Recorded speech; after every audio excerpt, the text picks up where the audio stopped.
I think there's like three main categories of ways it can go super wrong that we could talk about. Number one, there's no alignment failure at all. AI systems do exactly what we tell them to do, but somebody is able to build one, and a country, we talked about warfare, a country that is using it to wage war is able to do, sort of like an unimaginable amount of damage to the world. So that's one we can think about, right? Where AI is aligned, AI follows our instructions, but a human running a powerful country, fighting other powerful countries, decides to horribly misuse it and create a bioweapon or hack into someone's nuclear weapon systems or who knows what.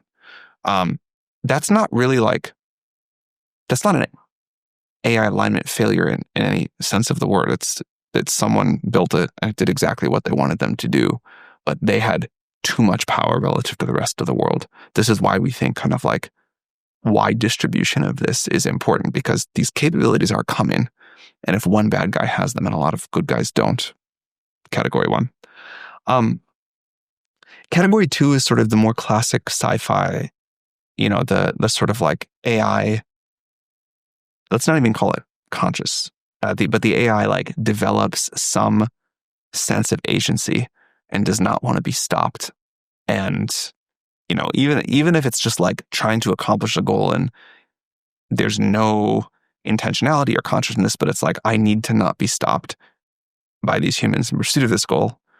That would be a big alignment failure, and category two, sort of the sci-fi thing. And the world spends a lot of time talking about those two. I think they're obviously important and things we need to address. There's a third category that gets talked about relatively little compared to how important I think it could be. And this is one where neither of the obvious two failure cases happen, but the model, in some abstract sense, sort of accidentally takes over the world. And you can imagine a way this happens by thinking about what's happening with chatgpt. So hundreds of millions of people talk to chatgpt, soon billions, and people are relying on it for more and more important decisions in their lives and their work and whatever. And as these models get smarter, maybe right now you ask chatgpt for advice about your job, and sometimes it gives you good ideas and sometimes it doesn't. You certainly probably wouldn't let it do your job. But let's say it gets smarter and smarter and it gives you advice that you still understand, but now you think you should follow almost all the time. And then it gets smarter again. And now it gives you advice you don't understand. You're like, why is that the right thing to do? But it turns out to be right again and again because it can like see around corners you can't. And now you either follow the advice that you don't understand or you are less competitive than your peers. And so the model has no ill will. It's really just trying to help you. You're trying to do good work. But you're like, if I want to be competitive, if I want to succeed in the world, if I want to live my best life, I kind of have to follow the advice of the model. And so does everybody else. So do the billions of other people talking to the model. So now we're all just doing what an AI system tells us to do. Or, the ones of us that want to be most competitive are. And we are creating new training data that's going back into the model. It's continuing to learn about society. All of society, all the economy, and the model keep going in this sort of improvement loop. And who's really in control of that? It's like a kind of collective thing, but it does mean we're like now doing what the model wants us to do somehow, for a very broad definition of once. I mean, you could say a artificial intelligence that is self-learning and has no limits has at a certain point to get rid of an inferior form of intelligence, because it is just not, it's just not healthy in the eyes of that super intelligence. That I don't agree with at all. I think that projects a lot of anthropomorphic or human-centric thinking into it. Like that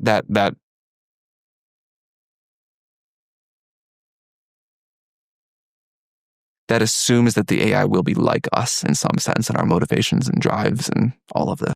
Yeah, I mean, the counter-argument would be that a superior form of intelligence, human intelligence, did not destroy ants, an inferior form of intelligence.